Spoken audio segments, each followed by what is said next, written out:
शुरुआत में हमें एक लड़की को दिखाया जा रहा होता है जो कोई और जा रही होती है शिप में बैठ के और काफ़ी सारे लोग उसको बाय कहने के लिए वहाँ पे आए हुए होते हैं और उसके घर वाले लोग भी उसको सब दूर से जाते हुए देख रहे थे और उसकी मम्मी कहती है, मम्मी के हाथ में उसकी ग्रैंड माँ का फोटो भी होता है। लड़की का नाम कोशिकी शियोरी होता है। अगले सीन में हम 2 भाई और 1 बहन को देख पाते हैं जो अपने पापा के फ्यूनरल में आए होते हैं। उसका छोटा भाई पूछता है अब हम क्या करेंगे? उसका भाई बोलता है कि हम मैं सब कुछ देख लूँगा, मैं बाकी सबसे डील कर लूँगा। और वही लड़का सो के उठता है और उसको याद आता है उसका काम अभी खत्म नहीं हुआ है। बहुत ज़्यादा टेंशन आ जाता है और उस लड़के का नाम इचिको कुरा है। फिर उसके भाई-बहन उसके लिए नाश्ता लेके आते हैं और उसको पैनिक में देख के पूछते तुम्हें अब क्या हुआ? भाई बोलता है कुछ नहीं और उसकी बहन बोलती है कि तुम्हें अब तक अपना असिस्टेंट नहीं मिला क्या? बोलता है अब तक मुझे ऐसा कोई नहीं मिला जो हैंड पेंटिंग में अच्छा हो। इचिको बोलता है कि जब मेरा काम खत्म हो जाएगा उसके बाद मैं तुम्हें बारबेक्यू की पार्टी दूँगा। फिर बोलते तुम ज़्यादा मेहनत मत करो। इचिको बोलता है जब मेरी पढ़ाई खत्म हो गई तो उसके बाद मैं एक मांगा आर्टिस्ट बन गया। फिर मेरे पापा साल भर से और उसके बाद दोनों मैंने डिसाइड किया कि मैं एक मांगा आर्टिस्ट बनूँगा। डिसाइड किया कि जो अपार्टमेंट के एक कमरे में वो रहेगा और बाकी सारे कमरे वो रेंट पे दे देगा। उसकी कॉमिक बुक थी, उसको सेल नहीं हो रही थी। इसलिए मैं हार्ड वर्क करता हूँ क्योंकि जिससे मैं अपने भाई-बहनों को कॉलेज तक पढ़ा सकूँ। इचिको को मास्टर को कॉल आया था और बोलता है उसको तुम्हारे लिए एक असिस्टेंट मिल गया है। उनके इचिरो काफ़ी ज़्यादा खुश हो जाता है। उसके भाई-बहन भी चल जाते हैं और फिर इचिरो फिर जाने लगता है बाहर कहीं। तो वो सोच रहा होता है कि इचिरो ने उसको बताया था कि वो ट्रेसिंग और बैकग्राउंड ड्राइंग में और भी अच्छा है। माशरो बोलता है कि तुम उसको पिक कर सकते हो। चलते-चलते एक गार्डन में पहुँच जाता है जहाँ पे उसको एक लड़की दिखती है। तेरे लिए वो खड़ी होती है और उससे पूछता है कि तुमने असिस्टेंट के जॉब के लिए अप्लाई किया था क्या? वो लड़की थी वो उससे पूछती है तुम ही शिनोनोई मोमोची हो? मैं अपना कॉमिक आर्टिस्ट के नाम पे शिनोनोई मोमोची रखा था नाम कि तुम मुझे मेरे इस नाम से नहीं मेरे को अपने असली नाम से बुलाओ। बोलते हैं मेरा नाम इचिको कुरा है। वो अपने मन में बोलता है कि मेरे नेबर्स को पता चल गया कोई मैं मांगा आर्टिस्ट भाई-बहन को चुराएँगे तो नहीं। बाद वो लड़की अपना नाम बताती है उसका नाम चियोरी होता है। चिरो बोलता है कि मुझे तुम्हारी आज ही मदद चाहिए। शियोरी हाँ कह देती है। असल में इचिरो उसके घर पे लेके आ जाता है और उसको काम करने के लिए बोलता है कि तुम अपने टूल्स आए तो तुम अपना टूल्स यूज़ कर लो नहीं तो मेरे पास मेरे टूल्स है यूज़ कर सकती हो तुम। पेपर दे देता है और उसके बाद वो नोटिस करता है कि शियोरी ने कुछ ज़्यादा ही महँगे कपड़े पहने हैं। बोलता है असिस्टेंट को रूम साइड में तुम जाके अपने कपड़े बदल सकती हो। बोलती है कि मैं हमेशा यही कपड़े पहनती हूँ इसलिए मुझे कोई प्रॉब्लम नहीं होगी। तो अपने कबर्ड से कपड़ा निकाल के शियोरी को दे देता है। बोलते है तुम इसको पहन के काम कर सकती हो और उसका शियोरी उस कपड़े को पहन लेती है। फिर एक चीज़ वो उसको समझाने लगता है क्या-क्या काम करना है। फिर शियोरी भी उसको जल्दी से काम खत्म कर देती है। फिर उसको काम देख के बहुत ज़्यादा शॉक हो जाता है और उससे पूछता है तुमने इससे पहले कभी असिस्टेंट का काम किया है क्या? बोलती है ये मेरा पहली बार है और वो बताती है मैंने ये शोजो ट्यूटोरियल से सीखा है।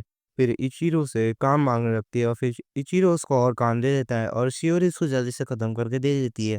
हीरो फिर उसको और भी काम दे देता है। फिर जब भी शियोरी उसको भी खत्म कर देती है, काम खत्म होते हुए देख के इचिरो बहुत ज़्यादा खुश हो जाता है कि मेरा काम बहुत जल्दी ही खत्म हो जाएगा इससे तो। उसके भाई-बहन भी स्कूल से आ जाते हैं और उसके बाद वो शियोरी को देख के बहुत ज़्यादा खुश हो जाते हैं। वो बोलते हैं तुम क्या डायमंड प्रिंसेस हो?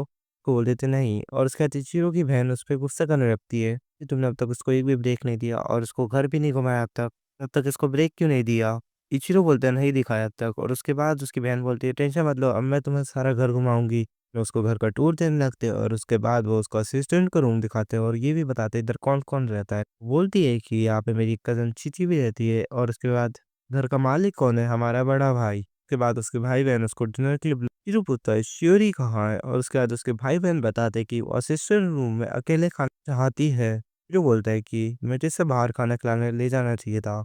फ्योरी भी अपना डिनर कर रही होती है फिर अगले सीन में वो लोग वापस काम करने चले जाते हैं। बोलते हैं मुझे एक टी की ज़रूरत है, उसके बाद श्योरी बोलती है मैं बना के लाती हूँ। जो बोलता है मैं खुद ही बना के लेके आता हूँ। बोलती है मेरा काम खत्म हो चुका है इसलिए अब मैं खुद बना के लाऊंगी। मैं बना के लेके आ जाती है और फिर से वो लोग अपना काम शुरू कर देते हैं। शुरू बोलते हैं मूड फ्रेश करने के लिए क्या मैं रेडियो चलाऊँ? फ्योरी उसके लिए मना कर देती है। वो बोलते हैं हम दोनों बातें करते हैं। बोलती है मैंने अब तक कॉमिक बुक नहीं पढ़ी थी, अब तक मैं 19 की नहीं हुई थी। बोलता है कि तुम्हारे पेरेंट्स अलाउ नहीं करते होंगे। बोलती है मेरे पेरेंट्स अलाउ नहीं करते थे पर मेरी ग्रैंडमा को बुक्स पढ़ना बहुत पसंद था और जब मैं 19 की हुई उसके बाद मेरे को भी पढ़ने के लिए दी उन्होंने बुक। मुझे पता चला कुछ फैंटेसी वर्ल्ड जैसी चीज़ होती है तो मैं बहुत ज़्यादा शौक हो गई थी। बोलता है मैं हमेशा जल्दबाजी में काम करता हूँ, क्या तुम मेरी मदद करोगे फ्यूचर में?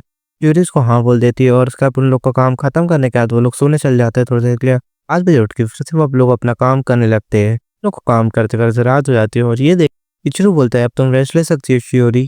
फिर जोश में आके बोलती है मैं अभी और भी काम कर सकती हूँ। फिर वो सारे पेज चेक करने लगता है और उन्हें गिनता है तो उसमें एक कम होता है। तो घर ढूँढने लगता है और उसको जाके उसके टेबल के नीचे उसका पेज मिल जाता है। सिर्फ आउटलाइन हुआ है और अभी बहुत सारा काम बचा है। सीरत ने देख के श्योरी बोलती है, मैं तुम्हारी मदद करती हूँ। बोलते हैं, मैं अकेले कर लूँगा और उसके बाद मन में सोचने लगता है कि मेरे को ये सारा काम करने में 2 से 3 घंटे लग जाएँगे। की ज़रूरत होती है पर वो बोल नहीं सकता। बोलती है, मैं किसी का मन तो नहीं पढ़ सकती, अगर तुम्हें मेरी ज़रूरत है तुम बोलो मुझे। वो सोचने का तो उससे बोलता है, मुझे तुम्हारी मदद की ज़रूरत है श्योरी, और उससे बोलता है कि मैं तुम्हें नाइट के लिए पे भी कर दूँगा। वो दोनों मिल के बहुत देर के बाद उस काम को खत्म कर देते हैं। वो फाइल में सारे पेपर रख रहा होता है और उसे बहुत ज़्यादा नींद आ रही होती है और वो वहीं गिर जाता है। वो सो जाता है, बोलता है मैं यही सो गया था। जब उसकी तरफ देखता है तो उसको पता चलता है श्योरी तो सो चुकी है। फिर वो लगता है उसके पीछे कुछ घुस गया है, तो उसके बाद वो देखता है, उसको लगता है वो एक शार्प पेन है। है कि अगर वो थोड़ा बहुत भी हिली तो वो पेन उसके अंदर घुस जाएगा। शिवरी हिलने वाली होती है, उससे पहले वो जाके उसको छू लेता है और शिवरी एक गैलेक्सी में पहुंच जाते हैं उस वजह से। वो एकदम शॉक हो चुका था और शिवरी बोलती है गुस्सा होके, शिवरी को पकड़ लेती है।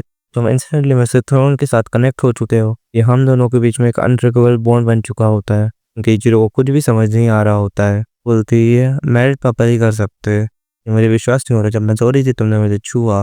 बोलता है, तुम समझ नहीं रही हो, तुम्हारे कुछ अंदर पेन जैसे घुसा हुआ होता है। वो ड्रॉ करके दिखाता है। बोलती, तुम क्या मुझे बचाना चाहते थे? और जो जो हाँ बोल देता है, मुझसे गलती होगी, मुझे माफ़ कर देना। गलती होगी क्योंकि मैं बहुत ज़्यादा नींद में था, मुझे माफ़ करना। जी मुझे माफ़ करना, मैंने तुम्हें गलत समझ लिया।